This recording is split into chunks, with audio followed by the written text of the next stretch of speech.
মাগো, এমন ভাবে নড়ছে চড়ছে দেখে মনে হচ্ছে আমার মতো এরা বন্দি। তুমি কোথায় বন্দি? যেখানে সেখানে যখন তখন যাচ্ছ। না গো,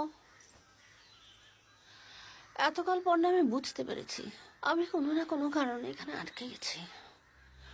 কই আমার আগে আমার পরে এত লোক মরে ভূত হয়েছে, কই তাদেরকে তো আমি দেখতে পাই না। আমার কি মনে হয় জানো, তুমি যদি ঘুমাতে পারো না তাহলে সব ঠিক হয়ে যাবে। আমারও তাই মনে হয় জানো। ওই যে বাচ্চাগুলোর ভূত আমি প্রথমে দেখেছিলাম, পরে ওদের পেটে ডানা হয়ে গেল, ওটাই আসলে হয়। ভূত মরে পরি হয়। ভূত পড়ি হয়? আরে তাই তো হওয়া উচিত। মানুষ থেকে ভূত হয়ে আমি যেমন হালকা হয়ে গেছি, শ্বাস এদিক সেদিক আমি চলে যেতে পারছি, এবার আরো হালকা হলে আমি উঠতে পারবো পরি হয়ে। বাচ্চাগুলো